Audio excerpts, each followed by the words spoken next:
Hello friends, I am Yogendra Agarwal and you are watching your own YouTube channel Commerce Mantra by Yogendra sir. Friends, today I am going to discuss Budget 21-22. आम budget 2021-2022 को आज मैं आपके साथ discuss करने वाला हूँ.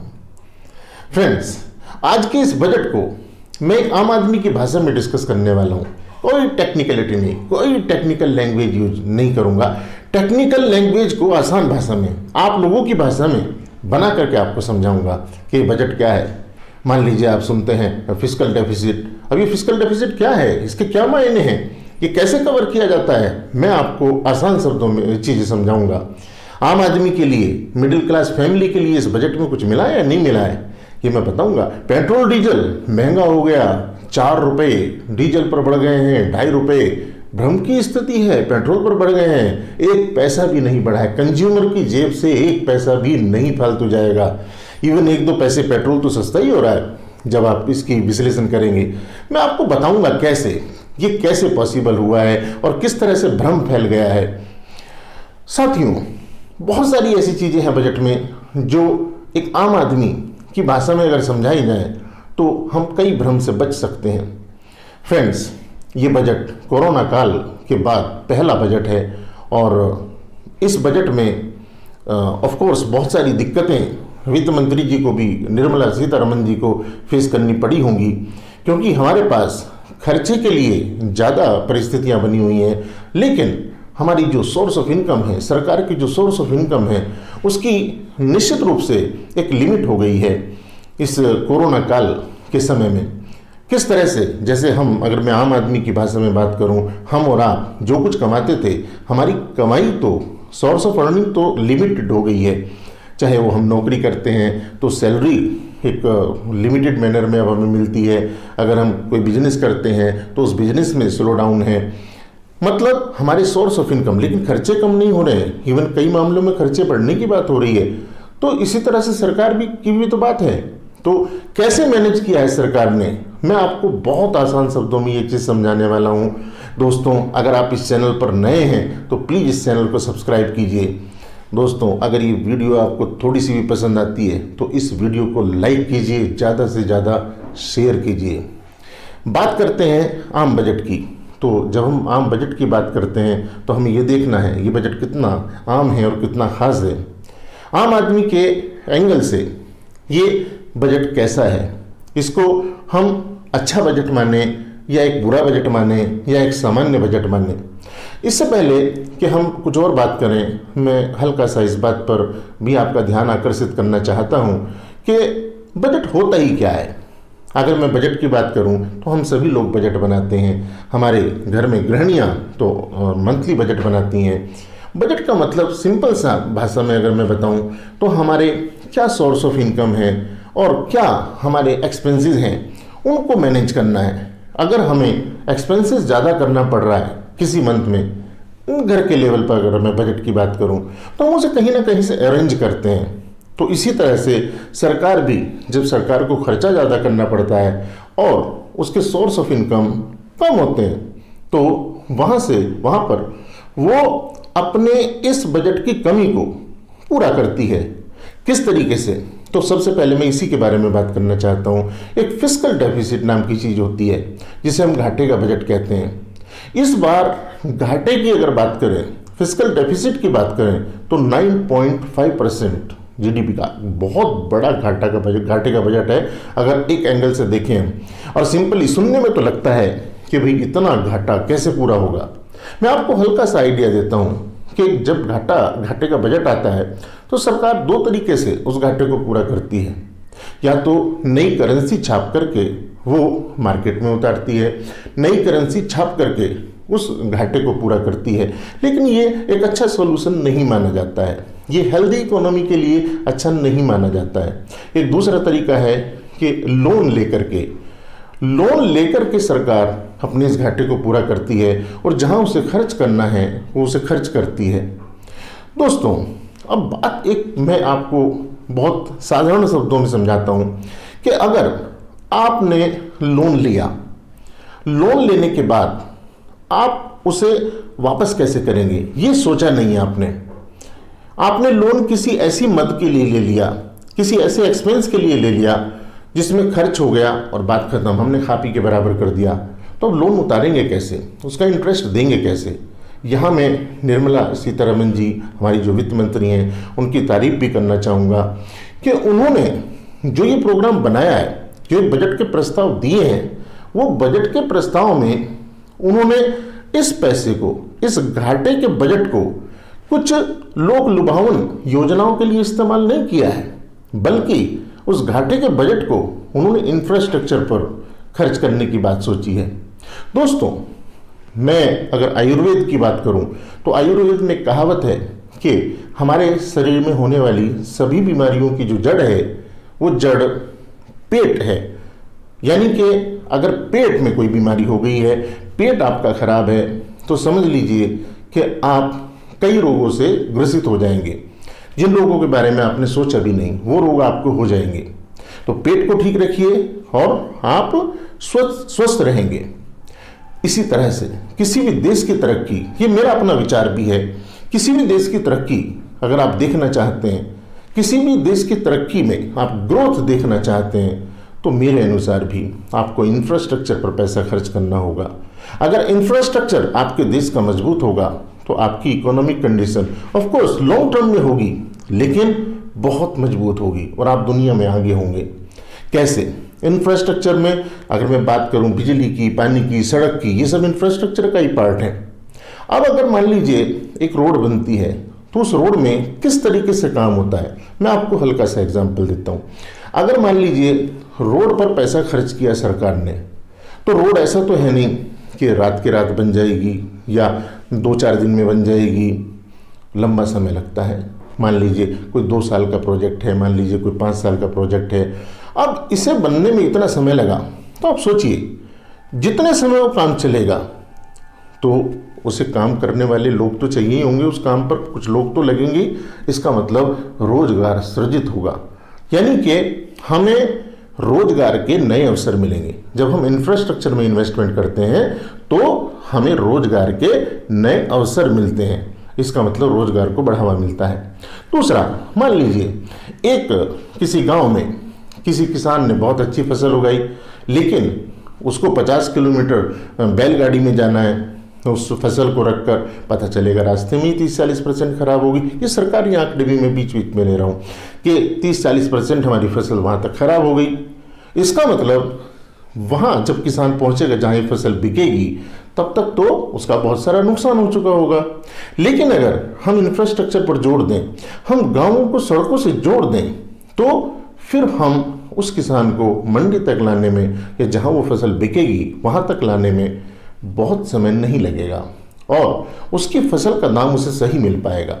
मान लीजिए हम एक पर्टिकुलर कोई एरिया पकड़ लें, उस पर्टिकुलर एरिया में हम देखें कि भाई यहाँ डेवलपमेंट करना है, तो डेवलपमेंट को अगर हम इंडस्ट्री से जोड़कर देखें तो इंडस्ट्री में क्या होगा, इंडस्ट्री लगाने के लिए उस इंडस्ट्री को अपने आसपास डेवलपमेंट पहले चाहिए, क्योंकि उस इंडस्ट्री को लगाने के लिए वहाँ सड़कों का जाल चाहिए, वहाँ बिजली की सही व्यवस्था चाहिए, वहाँ पानी की सही व्यवस्था चाहिए, वहाँ आधारभूत सुविधाएं चाहिए। वरना तो वो माल, कच्चा माल खरीद के लाएंगे कैसे वहाँ तक, और फिर बना हुआ माल बाहर ले करके कैसे जाएंगे। इसका मतलब इंफ्रास्ट्रक्चर बहुत सारी परेशानियों का हल है। और इस सरकार ने इस बजट में जो मुझे बहुत बढ़िया बात लगती है, बहुत बढ़िया बात लगी है, वो ये कि इंफ्रास्ट्रक्चर पर बहुत इन्वेस्टमेंट करने की सोची है। हाँ, इससे आम जनता जरूर ये कह रही है कि हमें क्या मिला, क्योंकि वो तुरंत एकदम उसको कुछ मिलना चाहिए। आज कोई घोषणा हुई है, कल उसको मिलते हुए दिखना चाहिए, तब वो कहेगी कि बहुत अच्छा है। लेकिन ऐसी लोक लुभावन योजनाओं से, ऐसी लोक लुभावन बातों से एक लंबे समय की ग्रोथ आप पा नहीं सकते हैं। तो मैं यहाँ ये भी कहूँगा कि ये बजट एक साहसिक बजट है, इसमें साहस दिखाया गया है। इसमें बजाय लोक लुभावन योजनाओं के हमें इंफ्रास्ट्रक्चर पर खर्च करने को मिला है, और ये निश्चित रूप से लॉन्ग टर्म में 2 साल, 4 साल, 5 साल बाद हमें वो ग्रोथ दिखाएगा जो देश को मजबूती की तरफ ले जाते हुए हम देखेंगे, ऐसा मैं मानता हूँ।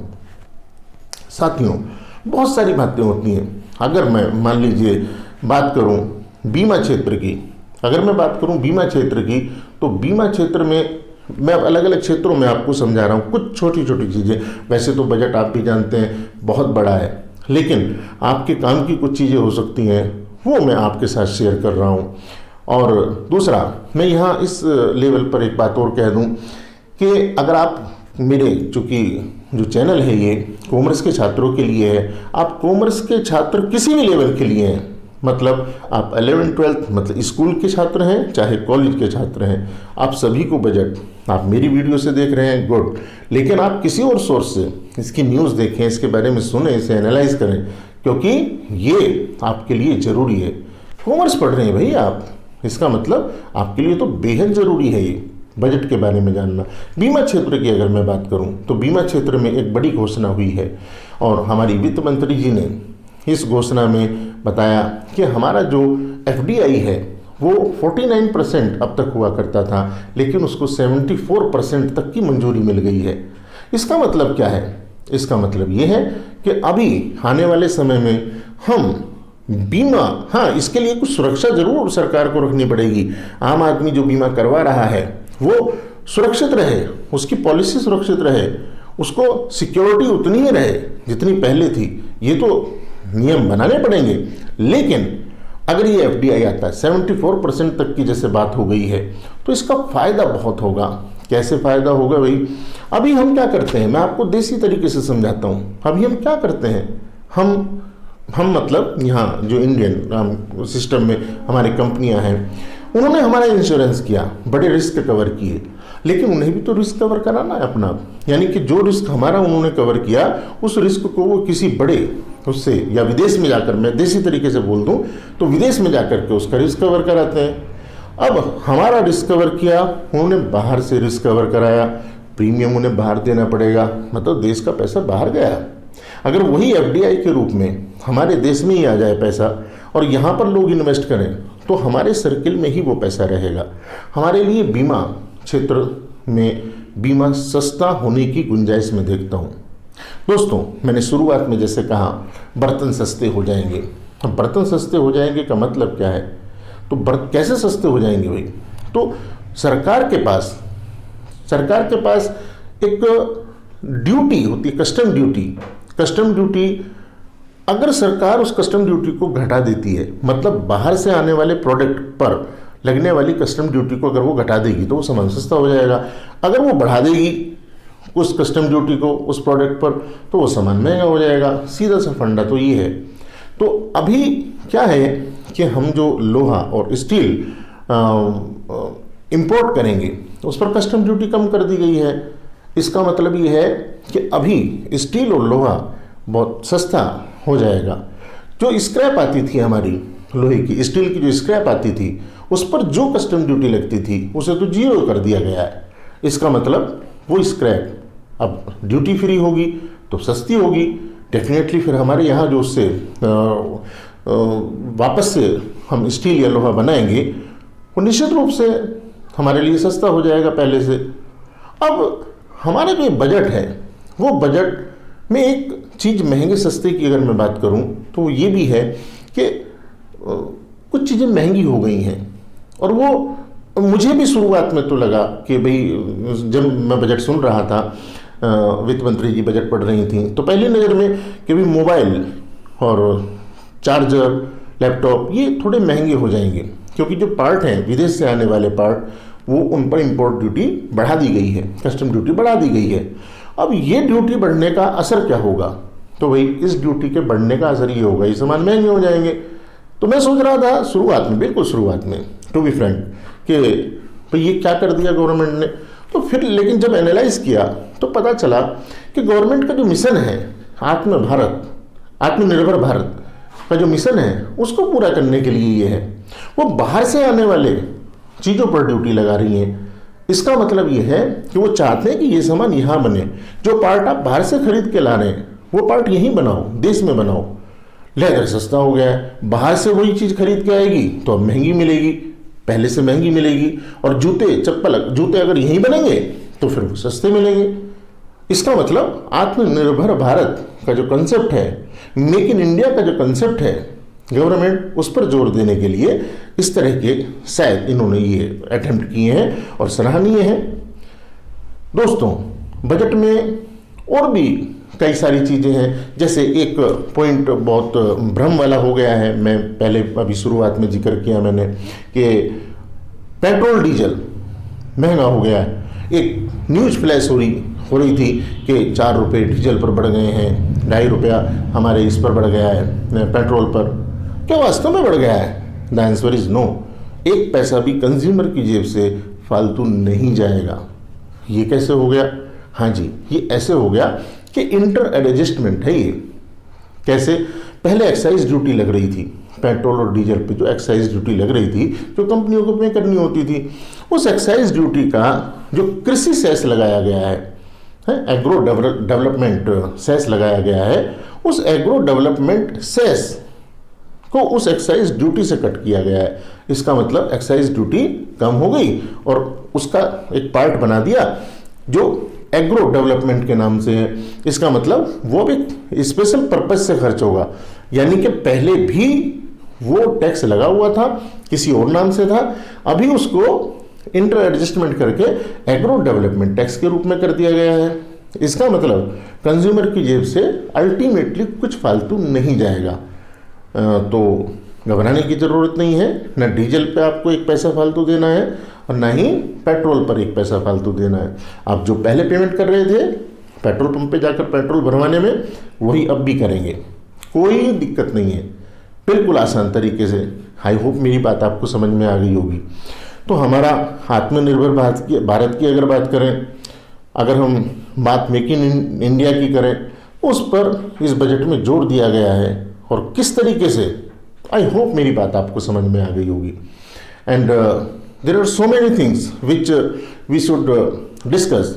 एक जैसे एक प्रस्ताव है, बजट प्रस्ताव के बिजली कंपनियां, अभी जैसे हम मोबाइल को चुनते हैं कि हम ये फला ब्रांड फला कनेक्शन लेंगे या ये कनेक्शन लेंगे, मैं चलिए नाम लेता हूँ, मान लीजिए हम कहते हैं हम जियो का लेंगे, आइडिया का लेंगे, एयरटेल का लेंगे, हम किसका कनेक्शन लेंगे हम चुनते हैं ना।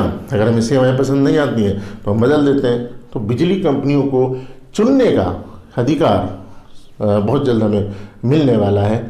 तो ये इस बजट में एक अच्छी बात मुझे लगी और इससे निश्चित रूप से आने वाले समय में हमें बिजली सस्ती होने का भी रास्ता शायद मिलेगा।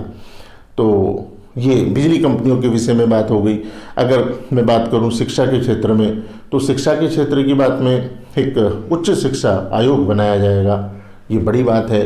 और वो निगरानी करेगा, कंट्रोल यूनिट के रूप में होगा। समझिए 15,000 स्कूलों को आदर्श स्कूल के रूप में डेवलप किया जाएगा। 15,000 स्कूलों को आदर्श स्कूल के रूप में डेवलप किया जाएगा। एकलव्य के जो कॉन्सेप्ट है, एकलव्य गुरुकुल स्कूल, उस कॉन्सेप्ट को लेकर के 750 स्कूल बनाए जाएंगे। ऐसे मिलिट्री स्कूल बनाए जाने की योजना है जो PPP मॉडल पर, यानी कि पब्लिक प्राइवेट पार्टनरशिप पर आधारित होंगे, यानी कि उसमें आम जनता की भी भागीदारी होगी और प्राइवेट सेक्टर को भी उसमें लिया जाएगा।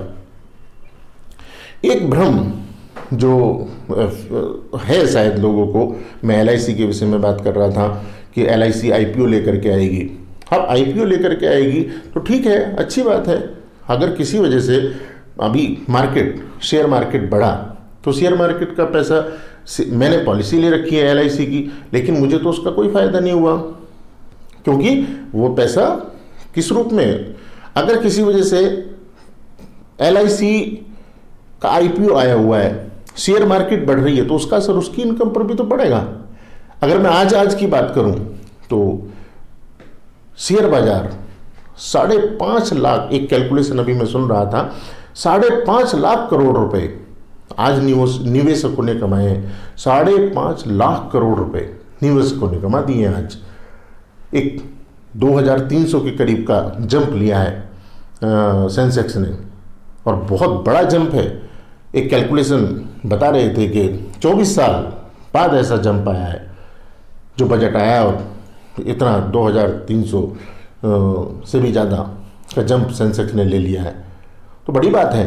अगर आप लोग नहीं समझते हैं इस चीज़ को तो मैं आपकी जानकारी के लिए अपने साथियों को बता दूं कि जो ये सेंसेक्स होता है ये इकोनॉमिक इंडिकेटर है, किसी भी देश की अर्थव्यवस्था का आईना है। अगर किसी देश की अर्थव्यवस्था ऊंचाई की तरफ चलती है तब ये सेंसेक्स भी ऊंचाई की तरफ चलता है। तो दोस्तों आई थिंक मेरी बात आपको ये समझ में आ गई होगी। तो बजट के वैसे तो बहुत सारे प्रावधान हैं, लेकिन आई थिंक मोटे तौर पर मैंने आपको कुछ चीज़ें आपके साथ डिस्कस कर ली हैं। और अगर किसी और विषय पर आप कोई डिस्कशन चाहते हैं, मोटे तौर पर तो मैंने सभी चीज़ें डिस्कस कर ली हैं।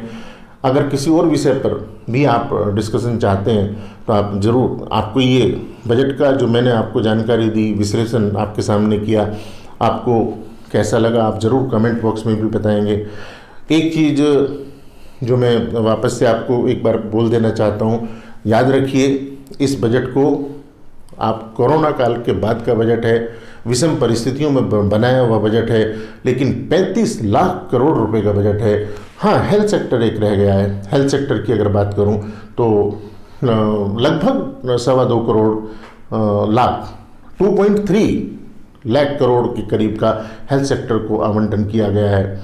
और 35,000 करोड़ रुपया तो केवल कोरोना वैक्सीन के लिए रखा गया है। तो इससे सरकार की एक मंशा ये भी लगती है, आई डोंट नो क्या होगा, लेकिन कोरोना वैक्सीन शायद आने वाले समय में वो देश की जनता को फ्री देना चाहते हैं, सभी को फ्री देना चाहते हैं। इतना बड़ा बजट उन्होंने केवल कोरोना वैक्सीन के लिए रखा हुआ है।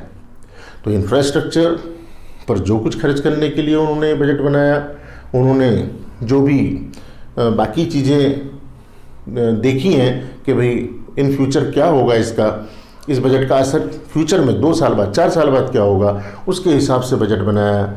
एक साहस का काम किया, इसके लिए मैं साधुवाद ही देता हूँ हमारे वित्त मंत्री को और हमारे प्रधानमंत्री जी की सोच को। और मैं सोचता हूँ कि उनका जो मन में धारणा है बजट बनाने के पीछे वो पूरी होगी और हम देशवासियों को इस बजट से एक अच्छी उम्मीद लेकर चलनी चाहिए और उनके साहस की प्रशंसा ही करनी चाहिए मेरे ख्याल से, किसी पार्टी या पक्ष को छोड़ करके। बाकी तो मटेरियलाइज जब चीज़ें होंगी, क्योंकि कुछ चीज़ें लिखना अलग होता है, उसको फिर एग्जीक्यूट करना अलग चीज़ होती है। तो जब ये एग्जीक्यूट भी अगर इसी रूप में हो गई तो बहुत बेहतरीन हम इस बजट को कह सकते हैं।